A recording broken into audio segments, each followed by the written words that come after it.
10th of March, 1899, Volume 2. The Lord shows her many chastisements. As I was in my usual state, my always lovable Jesus made himself seen, all embittered and afflicted.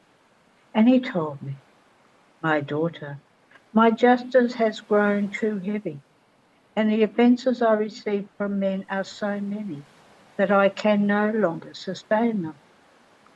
So the scythe of death, SCYTHE, of death is about to harvest much, suddenly and by means of diseases. The chastisements I will pour upon the world are so many that they will be a sort of judgment. Who can say the so many chastisements he showed me, and how terrified and frightened I was left? The pain that my soul feels is so great that I believe it is better to keep silent. But I continue because obedience wants it so. I seem to see streets filled with human flesh, and blood inundating the ground, and cities besieged by enemies who spared not even children. They seem to be like many furies come out of hell. They respected neither churches nor priests. The Lord seemed to send a chastisement from heaven. What it is, I don't know. It just seemed to me that we will all receive a mortal blow, and some will be victims of death, others will recover. I also seem to see plants withered and many other troubles which are about to come over the harvests. Oh, what a pain to see these things and to be forced to manifest them. Ah, Lord, placate yourself. I hope that your blood and your wounds will be our remedy, or rather pour the chastisements upon this sinner, for I deserve them. Or otherwise take me, and then you will be free to do whatever you want. But as long as I live, I will do everything I can to oppose it." End of the reading. The 10th of March, 1900, Volume 3, Effects of Suffering and of Obedience. This morning, having received Holy Communion, I saw my dear Jesus, as a child, with a lance in his hand, in the act of wanting to pierce my heart through. And since I had said something to the confessor, wanting to reproach me, Jesus told me, "You want to shun suffering, and I want you to begin a new life of sufferings and of obedience." And while saying this, he pierced my heart through with the lance, and then he added, "Just as the fire burns according to the wood that is placed in it, thus being more active in burning and consuming the objects that are thrown into it, and the greater the fire, the greater the heat and the light it contains, the same with suffering and obedience. The greater they are, the more the soul becomes capable of destroying what is material, and obedience gives her the shape it wants, like soft wax." End of the reading. The 10th of March, 1902, Volume 4. The pain of love is more terrible than hell.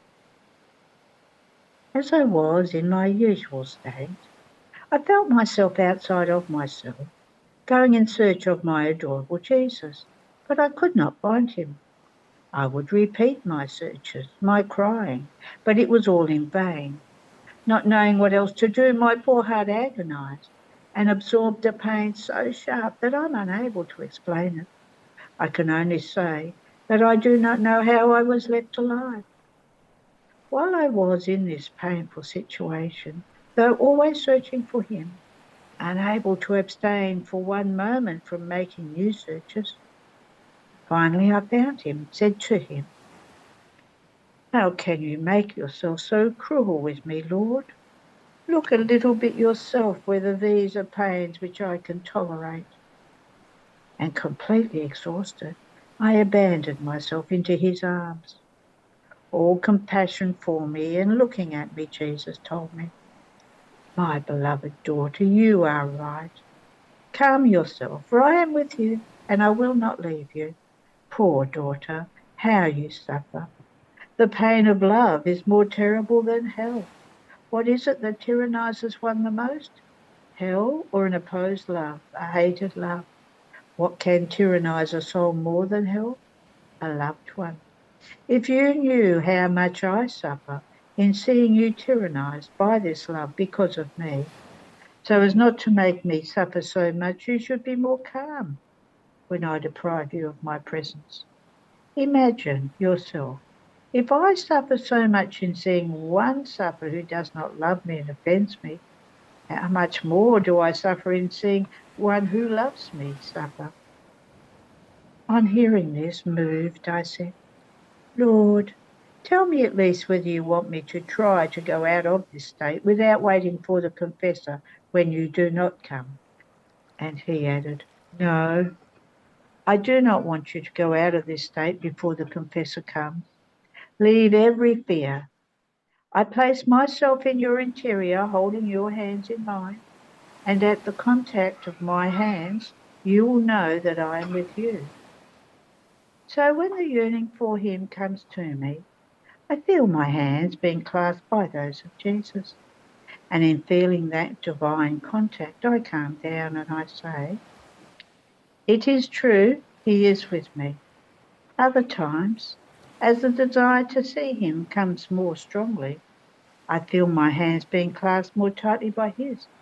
And he says to me, Louisa, my daughter, I am here. I am here. Do not look for me elsewhere. And so it seems that I am more calm. End of the reading. The 10th of March, 1909, Volume 9. The Father forms one single thing with Jesus. Jesus gives himself continuously to souls. Continuing in my usual state, I found myself outside of myself with baby Jesus in my arms, and I said to him, Tell me, my little pretty one, what does the Father do?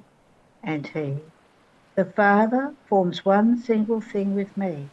Therefore, whatever the Father does, I do. And I added, And the saints, what do you do? And he, I give myself continuously. So I am their life, joy, happiness, immense good, without end and without boundaries. They are filled with me. They find everything in me. I am everything for them, and they are all for me. On hearing this, I wanted to get huffy, and I said to him, To the saints you give yourself continuously, but to me, then, so meagerly, so stingily, and at intervals, to the point of having me spend part of the day without coming. And sometimes you hold off so much that the fear comes to me that you may not even come until evening. So I live dying, but the most cruel and ruthless death. Yet you told me that you love me very much. And he, My daughter, to you also I give myself continuously, now personally, now by grace, now through light, and in many other ways. And then, who can deny that I love you very, very much? Now, at that moment, a thought came to me of asking whether my state was will of God, for that was more necessary than what I was saying to him. So I told him, and he, instead of answering me, drew near my mouth and placed his tongue in my mouth, and I was no longer able to speak. I could just suckle something, but I can't tell what it was. And as he withdrew it, I could only say, Lord, come back soon. Who knows when you are coming back? And he answered, This evening I will come back again. And he disappeared. End of the reading. The 10th of March 1922, Volume 14. Universal effects produced by the acts done in the divine will. One who lives in the divine will is queen of all. I was doing the hours of the Passion, and according to my usual way, I was pouring myself into the holy will of God, offering them for the good of all. But my will, as though wanting to appropriate them, very often would say, My Jesus, in a special way for help, relief, and liberation of this soul. My sweet Jesus, reprimanding me, told me, My daughter, everything that one does in my will is like sun that diffuses to all. And as one prays in my will, offering my blood, my pains, my wounds, these convert into as many rays of light which diffuse to all. They descend rapidly into the deepest prison of purgatory and turn their pains and darkness into light. Therefore, it can be the same for everyone. And if there may be a difference, it can never be on the part of the one who gives, but of those who receive, according to the dispositions of each one. It happens as to the sun, which gives light to all equally. It hits and warms one point of the earth just as any other. But who profits from this? Those who work. Which land produces fruit? That in which seeds have been sowed. Any other land, in spite of the light of the sun, remains infertile. Therefore, distinctions do not exist in my will. By itself, it runs, it diffuses, and wants to give itself to all. Whoever wants can take of it. I remained afflicted on hearing this. And Jesus added, you would like to act like the sun if it wanted to concentrate its light and heat in one point more strongly, to be able to warm it and illuminate it so much as to convert that point into the sun itself, while it continues its regular course over all other things. And I, yes, it's exactly this. It is the weight of gratitude that pushes me to this. Jesus smiled in hearing me, and he continued, if this is the case, then go ahead and do it. But you must know that since my will dominates everything, is everywhere, sustains everyone, is known in heaven, on earth, and even by demons, there is no one who can oppose it. In the same way, the soul who does my will must dominate everything, be everywhere, sustain everything. And I want her to be known by all. And I, my love, I am known by no one. And he, how is it you are known by no one? All angels and saints know you one by one, and they anxiously await your operating in my will like a divine note, and the most harmonious one, which flows over everything they have done in life to give them greater splendour and contentment. All purging souls know you, as they feel over themselves a continuous refreshment that the working in my will brings. The demons know you from the power of my will which they feel in you. And if the earth does not know you for now, it will know you later on. It happens to one who does my will, and I act with her just as I did with my celestial mamma. I constituted her queen of all, and I commanded all to recognize her and honor her as their queen. And I commanded her to crush with her foot the head of the infernal dragon. So I do with those who live in my will. Everything is under their dominion. There is no good which does not come from them. End of the reading. The 10th of March, 1927, volume 21. How in creation God gave the rights to possess the kingdom of the divine will. I was following the acts of the supreme volition in the creation, according to my usual way, and as I arrived at the point when God issued the creation of man, I united myself with the first perfect acts that Adam did when he was created, in order to start together with him and to continue there where he stopped loving him and adoring him when he sinned, with that perfection with which he had started in the unity of the supreme fiat. But while I was doing this, I thought to myself, but do we have the right to this kingdom of the divine will? My sweet Jesus, moving in my interior, told me, my daughter, you must know that before sinning, Adam did his acts in the divine fiat. This meant that the Trinity had given him possession of this kingdom because in order to possess a kingdom, it takes one who forms it, one who gives it, and one who receives it. The divinity formed it and gave it. Man received it. So in his first period of creation, Adam possessed this kingdom of the supreme fiat. And since he was the head of all human generations, all creatures received the right to this possession. By withdrawing from our will, Adam lost the possession of this kingdom because by doing his own will, he placed himself as though in a state of war against the eternal fiat. And poor one, not having enough strength to fight, nor an army well equipped to be able to wage war on a will so holy that possessed an invincible strength and a formidable army, he was defeated and lost the kingdom he had been given by us. More so, since the strength he possessed before was our own, as we had given him also our own army at his disposal. But as he sinned, the strength returned to our source, and the army withdrew from him, placing itself at our disposal. However, all this did not take away from his descendants the right to reconquer the kingdom of my will. It happened as to a king who loses his kingdom in war.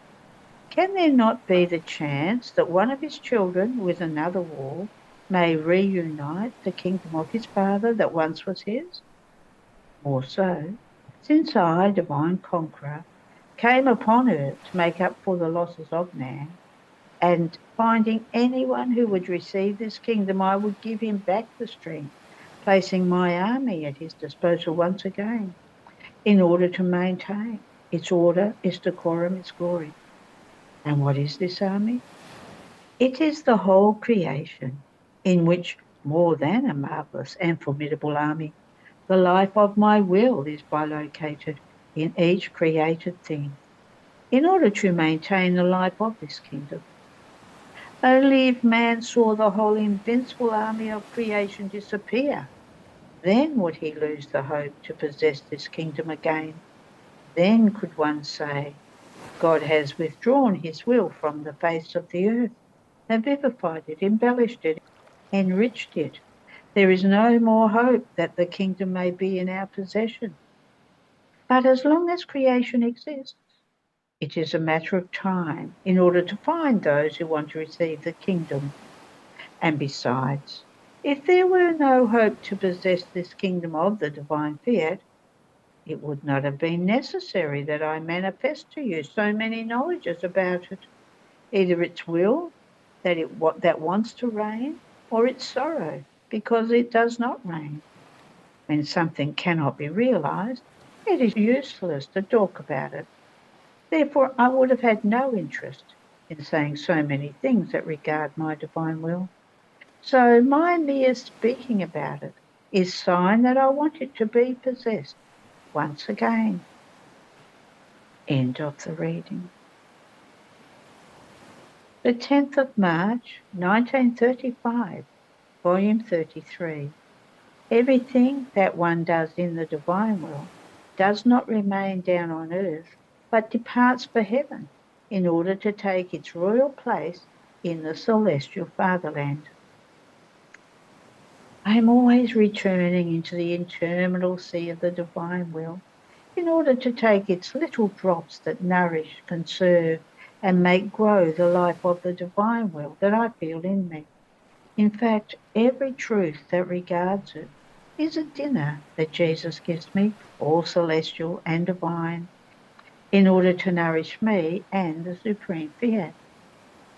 Every truth is a shower from heaven that descends on me, and surrounding me it waits until I finish my acts, in order to carry them into the celestial fatherland. Now, while I was lost in its divine light, my beloved good Jesus, repeating his brief little visit, told me, my blessed daughter, heaven is always open for one who lives in my will. It lowers itself and does together with the creature what she does. Together it loves, works, prays, suffers, adores, repairs, and it so much loves these acts done together with it that it does not leave them down on earth, but it carries them into the celestial sojourn in order to make them take their royal place as conquests made down in the world that belong to it and to its beloved creature. What is done in my volition belongs to heaven. The earth is not worthy of possessing it. And oh, the security, the happiness that the creature acquires, thinking that her acts are in the power of the divine fiat, and they find themselves in heaven as her property, not human but divine, that await her because they want to court her and form her throne of glory.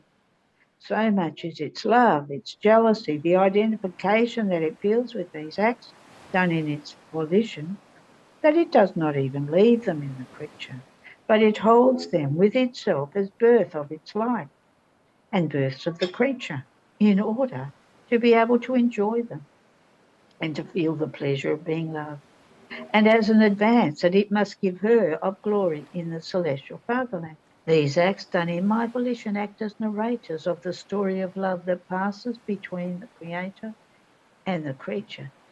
And there is no greater enjoyment than to hear narrated how much I have loved, how my love arrives at the excess, even to abasing myself, to want to do together what the creature does.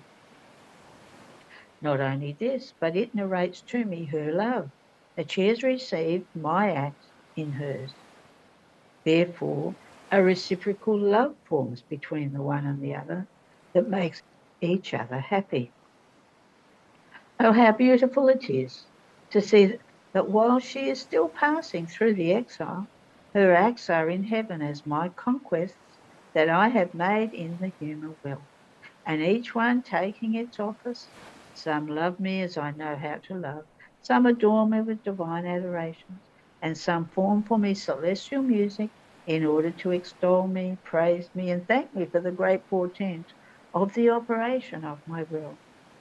Therefore be attentive, and do not let anything escape you in which you do not call mine, so that what you do remains animated by my divine will.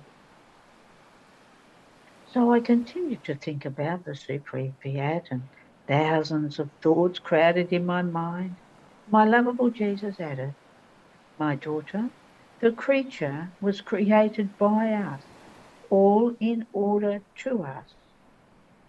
Therefore it is her sacrosanct duty that in every act that she does, to call he who has created her, in order to give him the dominion and royal place in her act that by right belongs to him, and so that the act of the creature would receive the honour that in her act she possesses a strength like a divine act.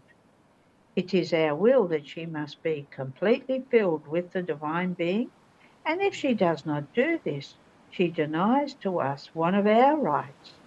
She places us outside of her acts, and her acts remain human acts, emptied of divine strength and light, with a darkness so dense that her intelligence sees so many black shadows that gropingly she makes some step, just suffering, for who can turn on the light and does not turn it on? For who can call the strength and does not call it? And who, while she makes use of the act and of the conservative and acting work of God, she places it outside of her act. Now it is our decree that no one enters into heaven if her soul is not filled, even to the brim, completely, with our will and with our love. A little void of this is enough that heaven does not open for her. This is the reason for the necessity of purgatory, in order to empty herself by way of sufferings and fire of everything that is human, and filling herself by ways of anxieties, of longings, of martyrdoms, of pure love, and of divine will, in order to be able to enter into the celestial fatherland, and without acquiring, with so many sufferings, either merit or greater glory, but only for the conditions that are needed in order to be admitted to the celestial sojourn.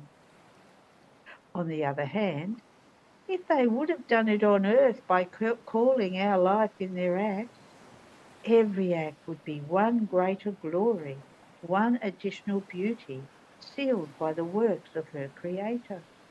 Oh, with how much love are these souls received, who in their acts have given a place to the divine act.